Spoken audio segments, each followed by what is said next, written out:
The shrill ring of the phone sliced through the silence of Beatriz's apartment. She glanced at the clock. 3:17 a.m. Her heart raced. Calls at this hour rarely brought good news.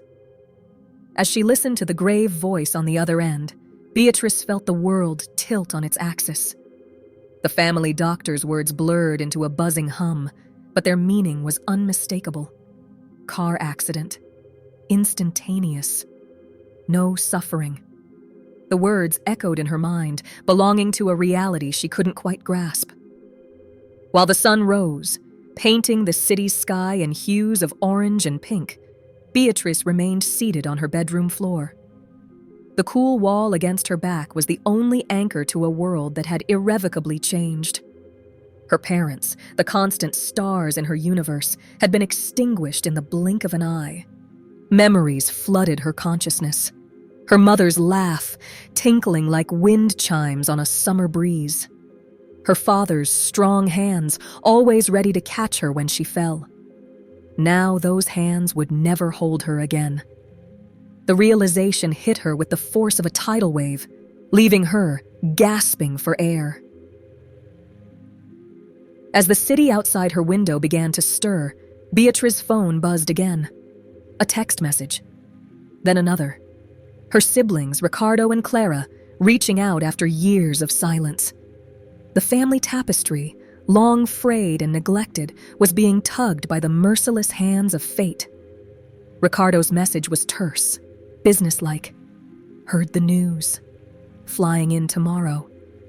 Clara's was a stream of consciousness, punctuated by digital tears. Oh, God. Bea, I can't believe it. What are we going to do? Beatriz stared at the screen, her thumbs hovering over the keyboard. What could she say? How does one bridge years of silence with a few tapped-out words? The weight of unspoken arguments, of choices made and paths diverged, pressed down on her chest. As the day wore on, another call came. The family lawyer, his voice carefully modulated to convey both sympathy and professionalism. There would be a reading of the will. All 3 siblings must be present. Non-negotiable. Beatriz felt a wry smile tugging at her lips. Even in death, their parents were trying to bring them together. How like them to orchestrate one final family reunion from beyond the grave.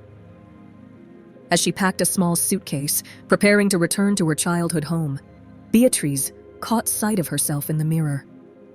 The successful marketing executive stared back at her, polished and put together. But beneath that carefully constructed facade, she saw the echoes of a little girl lost, desperately seeking the warmth of a family long scattered to the winds. The taxi ride to the airport was a blur of city lights and muffled sounds. Beatriz leaned her forehead against the cool glass of the window, watching as droplets of rain raced each other down the pane. Each one felt like a tear she couldn't shed, a grief too vast to be contained in mere water and salt. As the plane took off, carrying her towards a past shed long tried to outrun, Beatriz closed her eyes. In the darkness behind her eyelids, she saw her family as they once were, whole, happy, untouched by the ravages of time and choice. For a moment, she allowed herself to be that carefree girl again, unaware of the complexities and heartaches that adulthood would bring. But as the seatbelt sign dinged off, reality settled back in. She was flying towards more than just a will reading. She was flying towards a reckoning with her siblings, with her past, and with the person she had become in the long years of absence. The future stretched out before her, as vast and unknowable as the dark sky outside her window. Whatever lay ahead, one thing was certain. Nothing would ever be the same again. The old family home loomed before Beatriz, a silent sentinel of memories, both cherished and painful. As she stepped out of the taxi, the gravel crunching beneath her heels, she felt the weight of years press down upon her shoulders. The manicured lawn and neatly trimmed hedges were a stark contrast to the emotional wilderness she was about to enter. The door opened before she could knock, revealing Clara's tear-stained face. For a moment, the sisters stood frozen, separated by more than just the threshold. Clara, the youngest at 32, had always been the one to stay behind, shouldering the responsibility of aging parents and a family business she never wanted. Now her eyes held a mixture of relief and resentment as she regarded her elder sister. Beatriz opened her mouth to speak, but the words evaporated on her tongue. How does one bridge a decade of silence? Instead, she stepped forward, enveloping Clara in an embrace that felt both foreign and achingly familiar. The scent of Clara's shampoo, still the same after all these years, brought a lump to Beatriz's throat. Their reunion was interrupted by the sound of tires on gravel. Ricardo had arrived. The middle child, eternally caught between the expectations placed on Beatriz and the freedom afforded to Clara, had forged his own path. As he sauntered up the driveway, his bohemian appearance at odds with the conservative neighborhood, Beatriz felt a twinge of envy at his apparent nonchalance. The three siblings converged in the foyer, a tableau of divergent lives suddenly forced into alignment. Beatriz, impeccable in her tailored suit, a armor of success and ambition. Ricardo, all flowing fabrics and sun-kissed skin, wearing his free spirit like a badge of honor. And Clara, practical in jeans and a simple blouse, the weight of duty evident in the set of her shoulders. The air crackled with unspoken words and suppressed emotions. Beatriz's gaze darted between her siblings, cataloging the changes time had wrought. The laugh lines around Ricardo's eyes, the streak of gray in Clara's hair, physical manifestations of the years they'd lost. As they moved into the living room, the ghosts of their shared past seemed to whisper from every corner. Family photos lined the walls, frozen moments of a happiness that now felt like a distant dream. Beatriz's eyes lingered on a picture of the three of them as children, arms linked, faces split with carefree grins. When had those bonds begun to fray? Ricardo broke the silence, his voice carrying a forced levity that did little to mask the underlying tension. He spoke of his travels, of the art he created, of the lives he'd touched. Each word seemed carefully chosen, a shield against the judgment he feared from his sisters. Clara listened with a tight smile, her fingers worrying the hem of her blouse.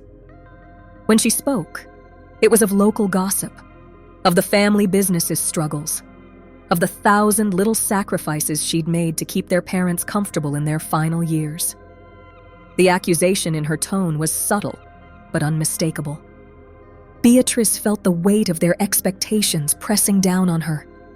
The successful one, the one who'd escaped to the big city, who'd climbed corporate ladders while family ties languished. She spoke of her achievements, her words ringing hollow in the face of the connection she'd forsaken. As the afternoon wore on, their conversations circled around the elephant in the room. Their parents' absence was a palpable thing, a void that seemed to grow with each passing moment. The siblings danced around painful topics, their interactions a minefield of old hurts and new resentments. The arrival of Dr. Mendez, their parents' lawyer, was almost a relief. As he settled into the armchair that had always been their father's domain, the siblings unconsciously drew closer together, united, if only for a moment, by the anticipation of what was to come. The lawyer's somber expression spoke volumes. Whatever their parents' final wishes entailed, it was clear that the real inheritance lay not in material possessions, but in the tangled web of emotions that bound the three siblings together. As Dr. Mendez began to speak, Beatriz felt a shiver of apprehension. The chapter of their lives as the children of living parents had closed. What lay ahead was uncharted territory, a journey they would have to navigate together, whether they were ready for it or not. In the fading light of the afternoon, The Silva siblings stood on the precipice of a new reality. The path forward was shrouded in uncertainty. But one thing was clear. The time for running from their shared past had come to an end. Dr. Mendez cleared his throat, the sound echoing in the tension-filled room. Beatriz found herself perched on the edge of the sofa, her body coiled tight as a spring. To her left, Ricardo lounged with feigned nonchalance, though his fingers drummed an anxious rhythm on his knee. Clara sat ramrod straight in their mother's favorite armchair, her face a mask of forced composure. The lawyer's weathered hands trembled slightly as he opened the thick manila envelope. Beatriz wondered if it was age or the weight of its contents that caused the tremor. As he began to read, the familiar legal jargon washed over them, a droning litany of assets and distributions. But then, a shift. Dr. Mendez's voice took on a different tone, tinged with what might have been amusement. Beatriz leaned forward, her heart racing as the true nature of their parents' will came to light. The inheritance, the house, the family business, the savings, all of it hung on a single extraordinary condition. The Silva siblings were to complete a project together, a task left unfinished by their parents. They had 1 year to renovate and revitalize the old family vineyard, abandoned for decades, and produce a wine that would honor the family legacy. The silence that followed was deafening. Beatriz felt as though the air had been sucked from the room. She glanced at her siblings, seeing her own shock mirrored in their faces. Ricardo's easy smile had faltered, replaced by a furrowed brow. Clara's hands were clenched so tight her knuckles had gone white. As the implications sank in, a kaleidoscope of emotions flickered across Beatriz's mind. Disbelief warred with a strange sense of understanding. Of course, their parents would do this, would reach out from beyond the grave to mend the rifts between their children. It was manipulative, yes, but also hopeful. Ricardo was the first to break the silence, a bark of laughter escaping his lips. He mused, running a hand through his unruly hair. His words carried a hint of admiration, tinged with exasperation. They always did have a flair for the dramatic. Clara's reaction was more subdued, her voice barely above a whisper as she asked Dr. Mendez to repeat the terms. Each word seemed to add another weight to her already burdened shoulders. A year? They expect us to do this in a year. Beatriz remained silent, her mind racing. The vineyard. She could picture it clearly. A sun-drenched slope overgrown with weeds, the old winery building standing sentinel over rows of neglected vines. How many summers had they spent there as children before disagreements and diverging paths had torn them apart? Dr. Mendez continued, outlining the specifics. They were to live in the old house on the vineyard property. Regular progress reports would be required. And at the end of the year, their wine would be judged by a panel of experts. Only if it met the required standard would the inheritance be released. As the lawyer's voice faded, Beatriz felt a curious mixture of dread and excitement building in her chest. This was madness, surely. She had a career, a life in a big city. Ricardo had his nomadic existence, his art. And Clara. Clara had already given so much of herself to the family. And yet, a small voice in the back of her mind whispered of opportunity, a chance to reconnect, to heal old wounds, to create something meaningful, together. The siblings' eyes met across the room, a current of unspoken communication passing between them. Shock, resistance, a glimmer of curiosity. The challenge laid before them was daunting, but the potential reward, and not just in financial terms, was immeasurable. As Dr. Mendez gathered his papers, his parting words hung in the air. Your parents believed in you, in your ability to come together. They saw this as their final gift to you. Left alone, the Silva siblings sat in contemplative silence. The ticking of the old grandfather clock marked the passage of time, each second bringing them closer to a decision that would alter the course of their lives. Beatriz took a deep breath, the scent of her mother's favorite flowers wafting from a nearby vase. She looked at Ricardo, then Clara, seeing not the strangers they had become, but echoes of the children they once were. In that moment, she made her choice. So shall we go see about this vineyard? The die was cast. The journey, daunting, uncertain, but brimming with potential, was about to begin. The journey to the vineyard was a silent affair, the rental car cutting through the countryside like a ship through still waters. Beatriz, behind the wheel, felt the weight of unspoken words pressing down on them all. The familiar landscape rolled by, a tapestry of memories that each sibling viewed through a different lens. As they crested the final hill, the vineyard sprawled before them, a patchwork of neglect and faded potential. The sight hit Beatriz like a physical blow. Overgrown vines tangled with weeds, the once proud rose now a chaotic jumble. The old winery building stood resolute, its weathered facade a testament to years of abandonment. Their arrival stirred up more than just dust. As they stepped into the musty interior of the old house, each creaking floorboard seemed to echo with whispers of the past. Childhood laughter, heated arguments, the weight of expectations, all hung in the air like invisible cobwebs. The first days were a study in awkward coexistence. Beatriz found herself falling back on her executive skills, creating schedules and to-do lists that were met with eye rolls from Ricardo and tight-lipped nods from Clara.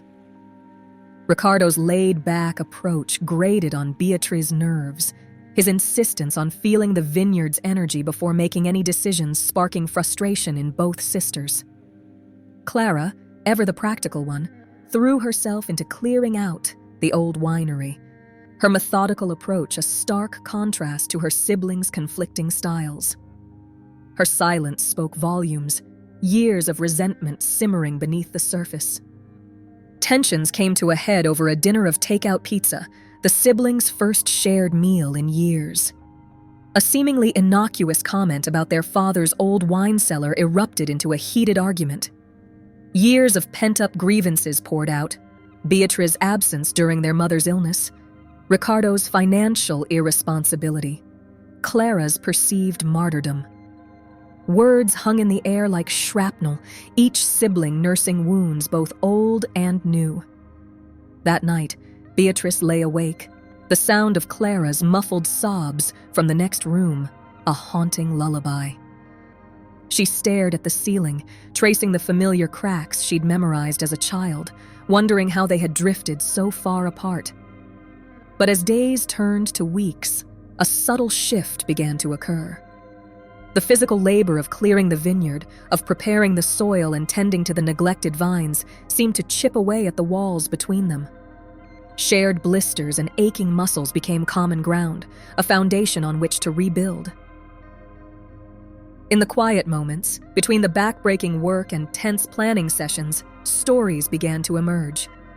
Ricardo, helping Beatriz prune a particularly stubborn vine, spoke of the loneliness of his nomadic life, of art galleries and empty hotel rooms. Clara, sorting through old equipment in the winery, revealed the weight of watching their parents age, of dreams deferred and opportunities missed. Beatriz found herself opening up too, admitting to the hollow feeling of success, of climbing corporate ladders, only to find emptiness at the top. Each confession, each shared memory felt like a tendril reaching across the void that had grown between them. The vineyard itself seemed to respond to their efforts, both physical and emotional. New growth appeared on long, dormant vines, delicate leaves unfurling under the warm sun. The siblings found themselves pausing more often, appreciating the beauty of their surroundings, seeing the land through their parents' eyes. As they worked side by side, Beatriz began to notice the changes in her siblings. The hard edge in Clara's voice softened, her practical suggestions now tinged with creativity. Ricardo's flighty ideas took on more structure, his artistic eye proving invaluable in envisioning the restored vineyard. One evening, as the sun dipped below the horizon, painting the sky in hues of orange and pink, Beatriz found herself on the old porch swing with her siblings. The creaking of the chains filled the comfortable silence as they passed a bottle of local wine between them. No words were needed in that moment.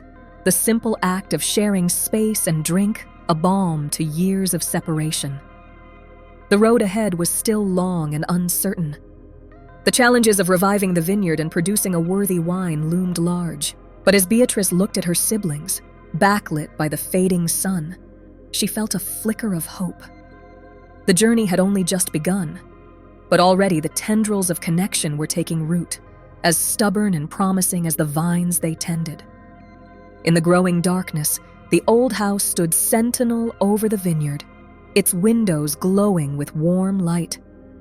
Inside, 3 siblings, once strangers, now took tentative steps towards becoming a family once more. The attic of the old house had always been a forbidden realm during their childhood, a dusty sanctuary of forgotten memories and untold stories. Now, as Beatriz pushed open the creaking door, she felt like an intruder in her own past. The task of clearing out the space for storage had fallen to her, a solitary mission while Ricardo tended to the vines and Clara managed the winery renovations. Shafts of sunlight cut through the musty air, illuminating dancing motes of dust. Beatriz's eyes adjusted slowly, taking in the jumble of old furniture, boxes, and trunks. Each object seemed to whisper of bygone days, of laughter and tears long since faded into the ether. It was the old steamer trunk that caught her attention, tucked away in a shadowy corner. The brass lock, tarnished with age, gave way easily under her touch, as if eager to reveal its secrets. As Beatriz lifted the lid, the scent of old paper and faded ink wafted up, carrying with it the weight of years. Inside, she found a treasure trove of memories. Photographs, yellowed with age, captured moments of joy and sorrow. But it was the bundle of letters, tied with a faded ribbon, that made Beatriz's heart skip a beat. Her mother's handwriting, elegant and familiar, danced across the envelopes. As she began to read, the world around her faded away. The letters, spanning decades, told a story she had never known. They spoke of her parents' early struggles, of a vineyard on the brink of failure, of sacrifices made in silence. Beatriz's eyes widened as she read of the near bankruptcy, of her father working multiple jobs to keep their dream alive while her mother managed the vineyard alone. Tears blurred her vision as she uncovered the depth of her parents' love, not just for each other, but for their children. Every decision, every sacrifice had been made with Beatriz, Ricardo, and Clara in mind. The weight of this knowledge settled on her shoulders, a bittersweet burden. A leather-bound journal, its pages crisp despite the years, revealed even more.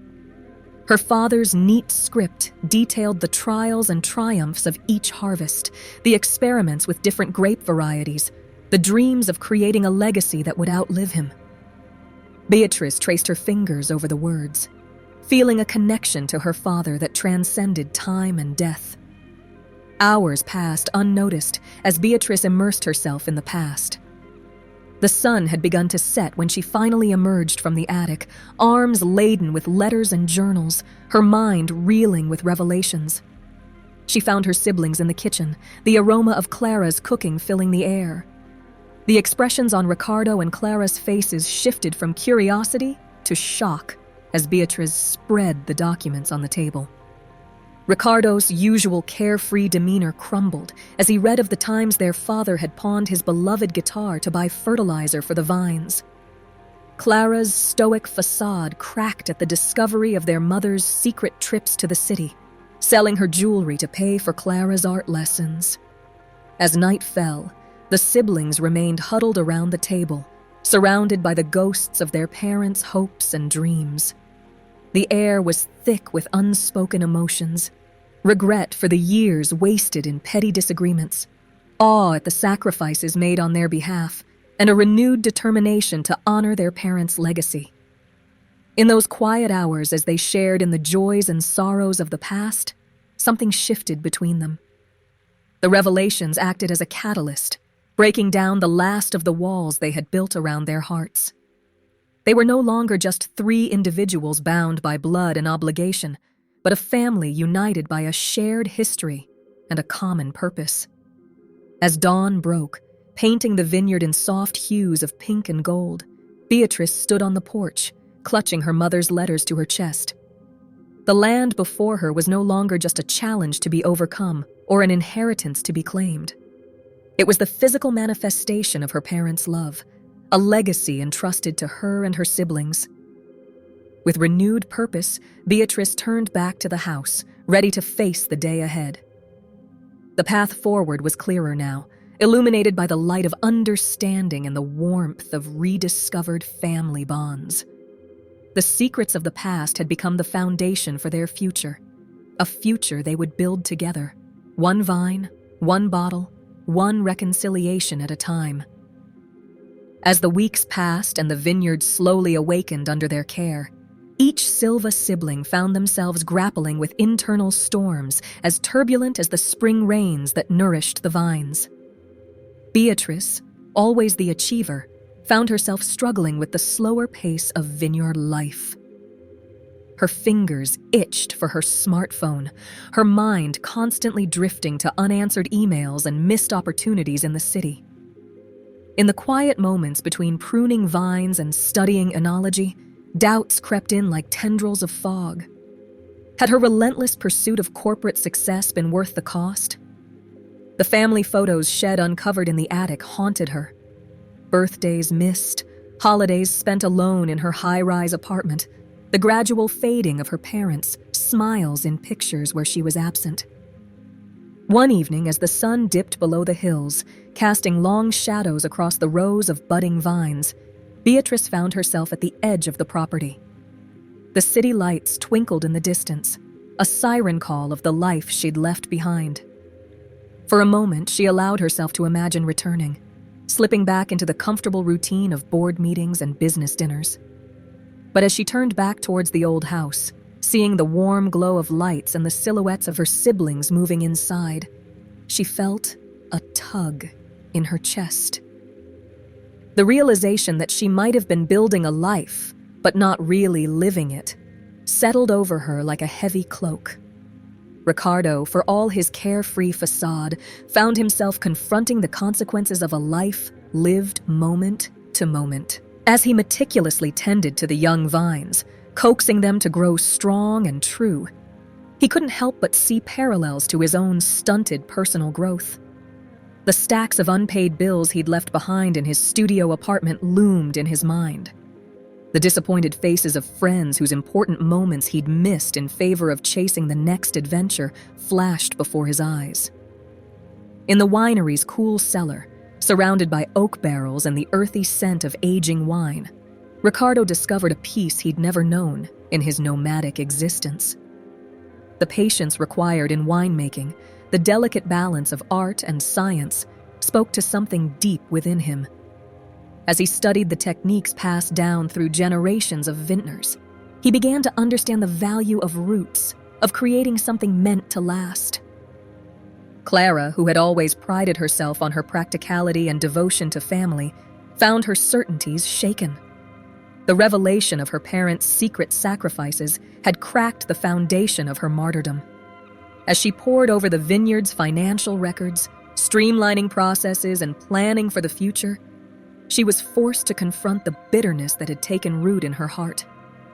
In the quiet of her childhood bedroom, surrounded by faded posters and long-abandoned dreams, Clara allowed herself to imagine the life she might have had.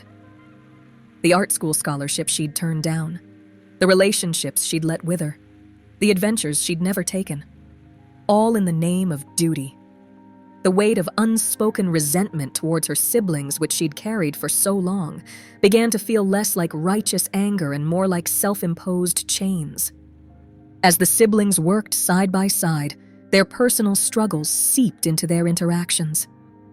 Terse words were exchanged over pruning techniques. Silent treatments followed disagreements about wine blends. Yet, in these moments of tension, there were also glimpses of understanding. A comforting hand on a shoulder after a particularly difficult phone call with Beatriz's boss. A shared laugh over Ricardo's disastrous first attempt at operating the grape press. Clara's quiet appreciation for her siblings' efforts to learn the intricacies of the business she'd managed alone for so long. One night, as they sat on the porch, exhausted from a day of work but content in their shared purpose, the weight of their individual regrets and fears hung in the air like the heady scent of ripening grapes.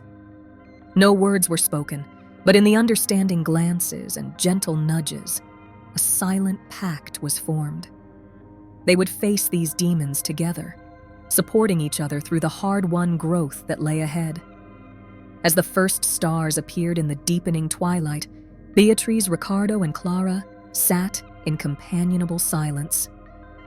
The vineyard stretched out before them, a living testament to perseverance and patience. In its rows of carefully tended vines, they saw not just the legacy of their parents, but the promise of their own intertwined futures. The path forward was still uncertain, fraught with challenges both external and internal. But for the first time in years, they faced that uncertainty not as individuals adrift, but as a family united. The day the storm hit, both literally and figuratively, began like any other. Beatriz woke early, her mind already racing with plans for the day. Ricardo stumbled into the kitchen later, nursing a hangover from a night spent experimenting with wine blends. Clara bustled about, a whirlwind of efficiency, rattling off a list of tasks that needed attention. The tension that had been building over the past weeks, a pressure cooker of unresolved issues and conflicting personalities, finally reached its boiling point. It started with a simple disagreement over the direction of their wine production. Beatriz, ever the businesswoman, pushed for a more commercial approach. Ricardo, the artist, argued passionately for creativity and uniqueness. Clara, caught in the middle, felt the weight of the vineyard's financial realities pressing down on her. Words flew like daggers, each sibling's deepest insecurities and resentments bubbling to the surface. Beatrice's workaholic tendencies, Ricardo's perceived irresponsibility, Clara's martyrdom, all were laid bare in a torrent of accusations and counter-accusations. The very foundations of their fragile reconciliation seemed to crumble beneath the weight of years of misunderstanding and hurt. As their voices rose, drowning out reason and compassion, the sky outside darkened ominously. The wind picked up, howling through the vineyard like a mournful spirit. The first drops of rain pelted the windows, a staccato accompaniment to their heated argument. It was the sound of shattering glass that finally silenced them. A tree branch, torn loose by the gale, had smashed through the winery window. Rain and debris poured in, threatening the delicate equipment and carefully stored wine barrels. In that moment of crisis, instinct took over. Without a word, the siblings sprang into action. Beatriz, her corporate poise forgotten, waded through broken glass to salvage expensive machinery. Ricardo, his artistic sensibilities laser-focused, carefully moved precious vintages to safety. Clara orchestrated their efforts, her practical nature shining as she directed their impromptu rescue operation. For hours, they worked in near silence, communicating through gestures and shared understanding. The storm raged outside, but within the winery, a different kind of tempest was calming. As they sandbagged doorways and covered exposed areas with tarps, the heat of their argument dissipated, replaced by the warmth of shared purpose. As night fell and the storm began to abate, the siblings found themselves huddled in the cellar, surrounded by the fruits of their labor, both past and present. Exhausted, soaked, and slightly battered, they looked at each other with new eyes. The barriers that had stood between them for so long seemed as fragile as the glass they had swept away. Beatriz was the first to break the silence. Her voice, usually so controlled, trembled as she spoke of her fears, of failure, of missing out, of losing the connection to her family that she had only just rediscovered. Ricardo, his usual joviality replaced by raw honesty, confessed to the insecurities that drove his nomadic lifestyle, the fear of commitment that had kept him running for so long. Clara, her stoic facade crumbling, revealed the depth of her loneliness, the dreams she had sacrificed, and the resentment that had festered over years of feeling abandoned. As the night wore on, apologies were offered and accepted. Tears were shed, not of anger or frustration, but of relief and understanding. They spoke of their parents, of the legacy they had inherited, not just a vineyard, but a testament to love, sacrifice, and perseverance. They shared memories, both painful and joyous, filling in the gaps of years spent apart. In the soft glow of emergency lanterns, surrounded by the earthy scent of wine and damp wood, the Silva siblings began to truly see each other. Beatriz's drive, once a source of division, was recognized as a strength that could propel their venture forward. Ricardo's creativity, previously dismissed as flightiness, was embraced as the spark that could set their wines apart. Clara's steadfastness, long taken for granted, was acknowledged as the bedrock upon which their shared future could be built.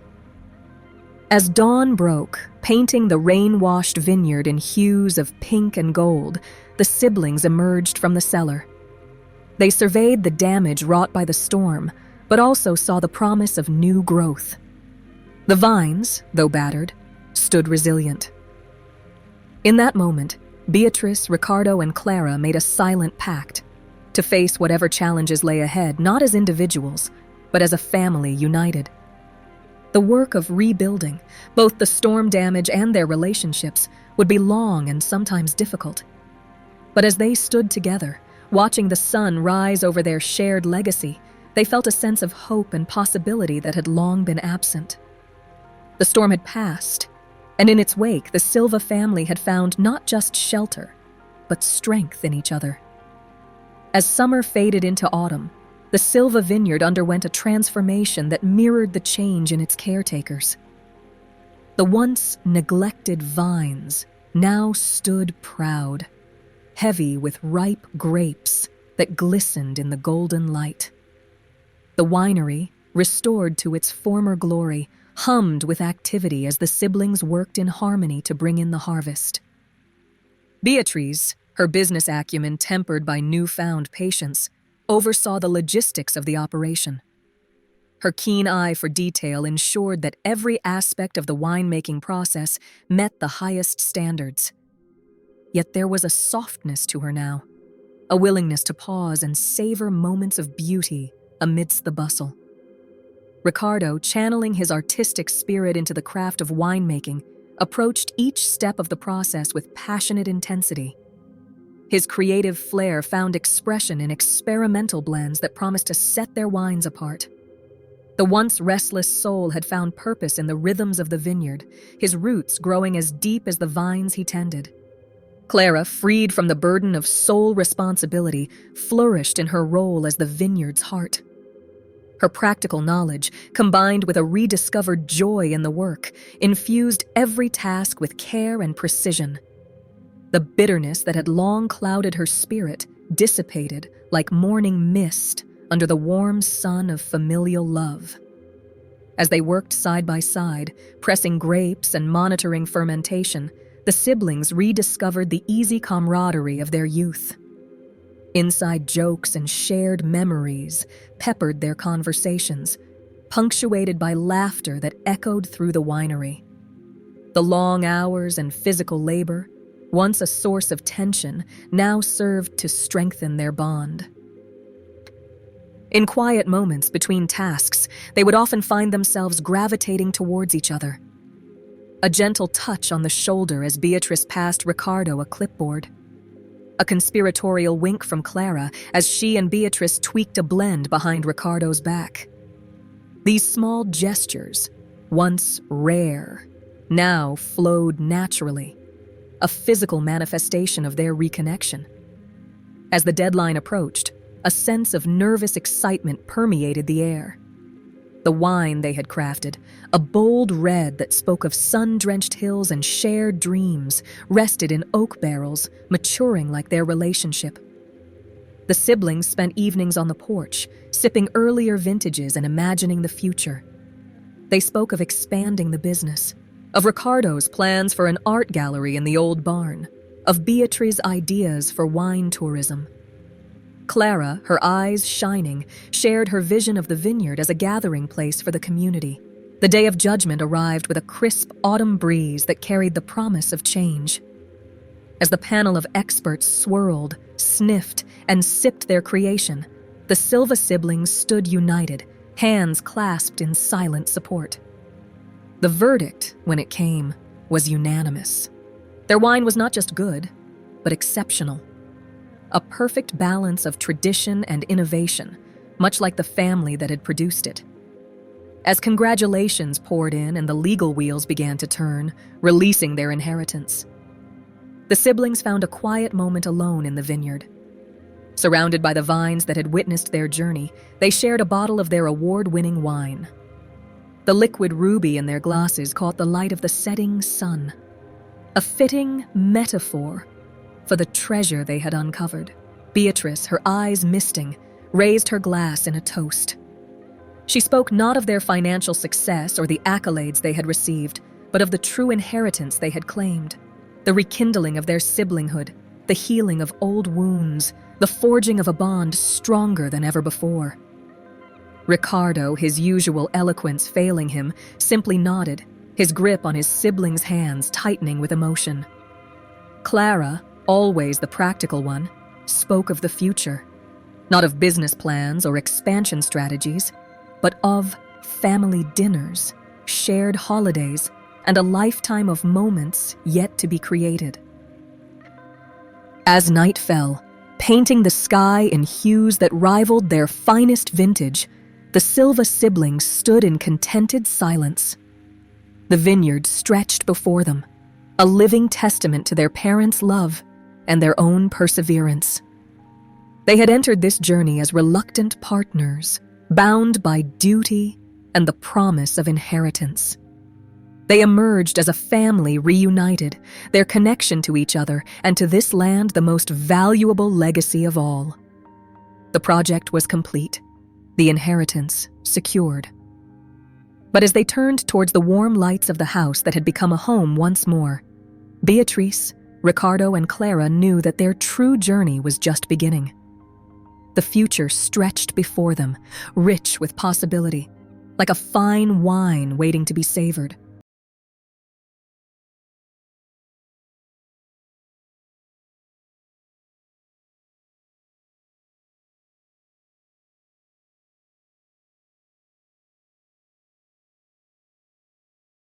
Hey there, Unraveling Ties family.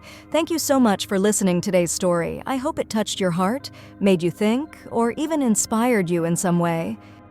We would love to hear your thoughts and feelings about this story. Don't be shy. Leave a comment below and share your perspective with our community. Your voice matters to us.